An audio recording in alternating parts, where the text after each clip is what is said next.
Madam ভাই আমাকে 1 minute সময় দেওয়া যাবে স্পিকার মহোদয়? ভাই বলেছেন যখন তথ্য দিতে হবে 1 মিনিট সময়, বলেন 1 মিনিট।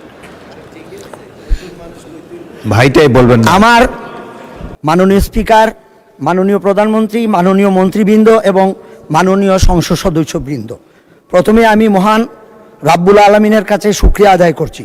মাননীয় স্পিকার, আমি আপনার মাধ্যমে এই মহান জাতীয় সংসদে দাঁড়িয়ে কৃতজ্ঞতা প্রকাশ করছি আমার এলাকার জনগণের প্রতি, যারা আমাকে সিলেট বিভাগের 19টি আসনের মধ্যে সর্বোচ্চ ভোটের ব্যবধানে বিজয়ী করেছেন এবং মাননীয় প্রধানমন্ত্রী তারেক রহমান সাহেবের হাতকে শক্তিশালী করেছেন।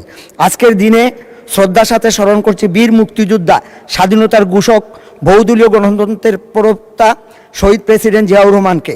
আমি আরও স্মরণ করছি যার আদর্শ মননে লালন করে জাতীয়তাবাদী দলের রাজনীতিতে এসেছি, মাদার অফ ডেমোক্রেসি, গণতন্ত্রের আবুসুর নেত্রী, 3 বারের সফল প্রধানমন্ত্রী বেগম খালেদা জিয়াকে।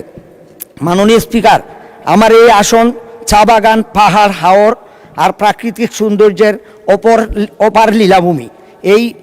এটি বাংলাদেশের চায়ের রাজধানী হিসেবে পরিচিত। এই অঞ্চল শুধু অর্থনীতির নয়, পরিবেশ ও পর্যটনের দিকে অত্যন্ত গুরুত্বপূর্ণ। মাননীয় সদস্য দেখে দেখে পড়া অ্যালাউড না সংসদে। আপনি এমনি বলেন, সর্বোচ্চ ভোটে পাশ করেছেন, এক্সটেম্পর বলতে থাকেন। একবার নোটটা দেখে তারপর আমাদের দিকে তাকিয়ে বলতে থাকেন।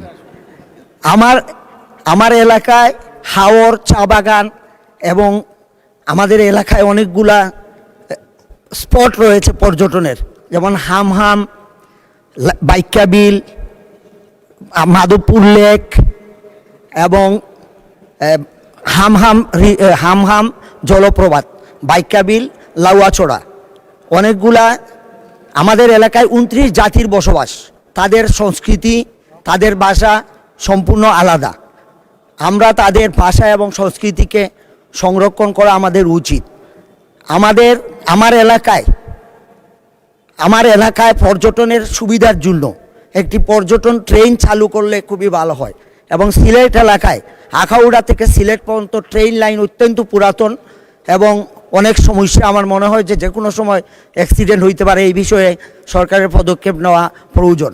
আমার পর্যটন এলাকার জন্য আমি একটি মাস্টার প্ল্যান চাই, যাতে আমাদের এই এলাকায় যেহেতু বিভিন্ন জাতিগোষ্ঠী, মণিপুরি, খাসিয়া, ত্রিপুরা, অনেক ধরনের জাতির বসবাস, 29 জাতির বসবাস, তাদেরকে দেখার জন্য অনেকেই এটাকে বিদেশিদের অনেক আকৃষ্ট এই এলাকায়। তো সেই জন্য আমি এই এলাকায় পর্যটনের একটি মাস্টার প্ল্যান চাই। আমার এলাকায় শমশনগরে একটি যুদ্ধবিধ্বস্ত বিমান ঘাঁটি আছে। আমরা এই বিমানকে পুনরায় চালু করার জন্য আমি পর্যটন মন্ত্রীর কাছে আকুল আহ্বান জানাই। সম্মানিত মাননীয় স্পিকার,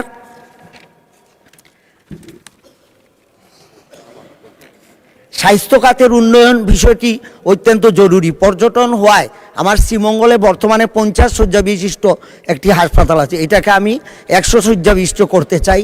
এবং কমলগঞ্জেও একটি 50 শয্যা বিশিষ্ট আছে, এখানে আমরা 100 শয্যা বিশিষ্ট হাসপাতালে উন্নীত করলে এলাকার মানুষের অনেক উপকার হবে।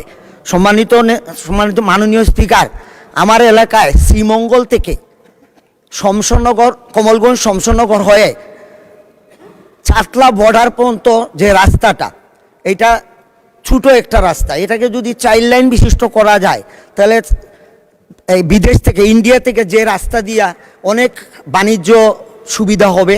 এই জন্য আমি এই রাস্তাকে 4 লাইনে উন্নীতকরণের জন্য আশা পোষণ করছি।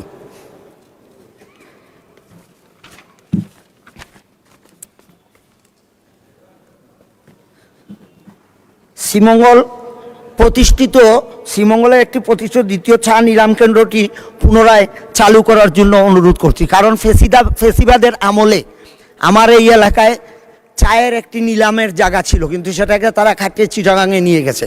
আমরা এটাকে আবার পুনরায় চালু করার জন্য জোর দাবি জানাচ্ছি। আমার এলাকায় ইদানিং পরিবেশকে নষ্ট করে যেভাবে রিসোর্ট তৈরি হয়েছে প্ল্যান ছাড়া, এবং এটা সরকার কোনো এটা থেকে রেভিনিউ পাচ্ছে না, পাহাড় কেটে বিভিন্নভাবে রিসোর্ট তৈরি করা হয়েছে।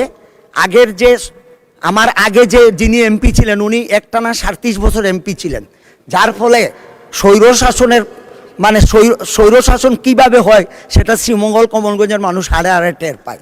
উনার যেটা মন চায় সেটাই উনি করছেন।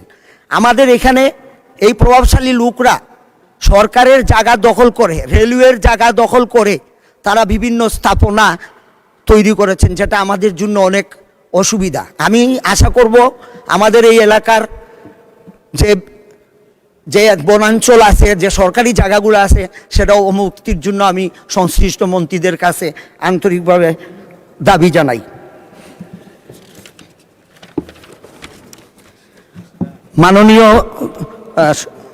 মাননীয় স্পিকার, আমার এলাকার চা শ্রমিকের জীবনমান অত্যন্ত নিম্ন। আপনি যে মজুরি তারা পায় এটা দিয়ে সংসার চলার কোনো অবস্থাই সম্ভব না। তাদের এই মজুরি এবং তাদের সামাজিক উন্নয়ন কাঠামো আমি আপনাদের মাধ্যমে সংশ্লিষ্ট মন্ত্রী মহোদয়কে জানাইতে চাই, তাদের ব্যাপারে একটু দেখা দরকার। এইবার তারা আমাদের জনাব তারেক রহমান সাহেব যখন মৌলভীবাজার গিয়েছিলেন, ম্যাডাম ভাই আমাকে 1 মিনিট সময় দেওয়া যাবে? স্পিকার মহোদয়, মাননীয় স্পিকার আমাকে 1 মিনিট সময় দিন। ভাই বলেছেন যখন তথ্য দিতে হবে 1 মিনিট সময়, বলেন 1 মিনিট। ভাইটাই বলবেন না। আমার এলাকার মানুষ অনেক সহজ সরল এবং কর্মঠ।